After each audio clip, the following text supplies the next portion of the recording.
आप सभी श्रोतागण को बिंदु तिवारी का सादर नमस्कार। मेरे YouTube चैनल पर आप सभी श्रोतागण का मैं हार्दिक स्वागत और अभिनंदन करती हूँ। आज के सेगमेंट में मैं आप लोगों के लिए मनोविज्ञान यानी साइकोलॉजी लेकर आप लोगों के बीच में हाजिर हैं। तो चलिए आइए जानते हैं आज हम लोग मनोविज्ञान के बारे में। मनोविज्ञान को शताब्दियों पूर्व दर्शन शास्त्र की एक शाखा यानी ब्रांच के रूप में माना जाता था। मनोविज्ञान को स्वतंत्र विषय बनाने के लिए इसे परिभाषित करना शुरू किया गया। मनोविज्ञान शब्द की उत्पत्ति यूनानी ग्रीक भाषा के दो शब्दों साइकी प्लस लोगस से मिलकर हुई है।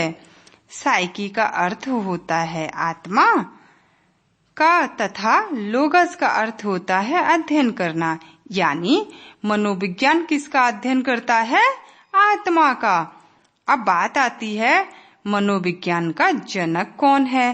तो विलियम जेम्स अमेरिका के विद्वान थे। इनका टाइम है 1842 से 1910 का। एक्चुअली पूछा नहीं जाता है, लेकिन आपको जानकारी होनी चाहिए। कभी कभी अगर पूछ लेगा तो आप इसको बता सकते हैं।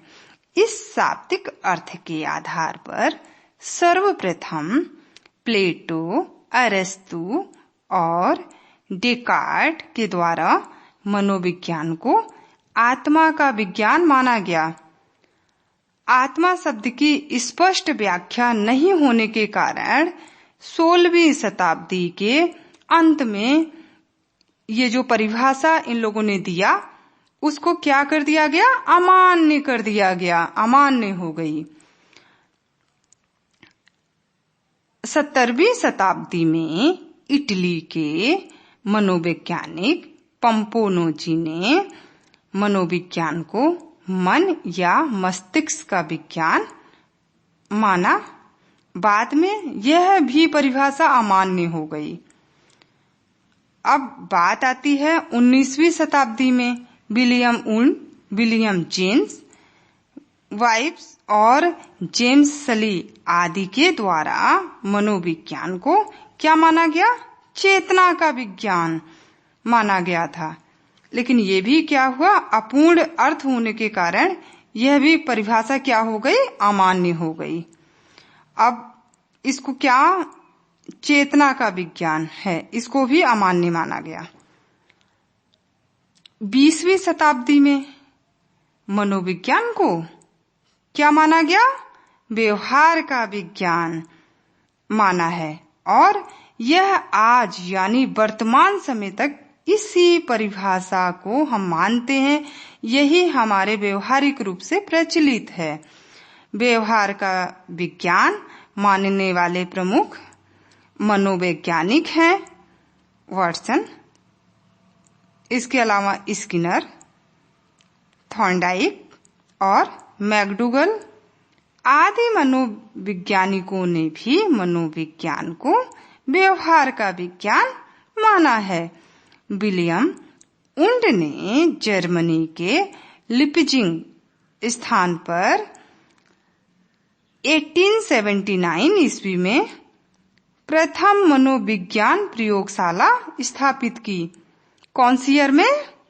1879। ये याद रखिएगा, ये एग्जाम में बहुत बार पूछा जाता है। इसलिए विलियम उंड को प्रयोगात्मक मनोविज्ञान का जनक भी माना जाता है। विलियम मैकडूगल ने अपनी पुस्तक, इनकी है आउटलाइन साइकोलॉजी, याद रखिएगा क्या है? आउटलाइन साइकोलॉजी में इन्होंने क्या किया? चेतना शब्द जो है उसकी भरसक निंदा की है कि मतलब ये उपयुक्त वर्ड नहीं था।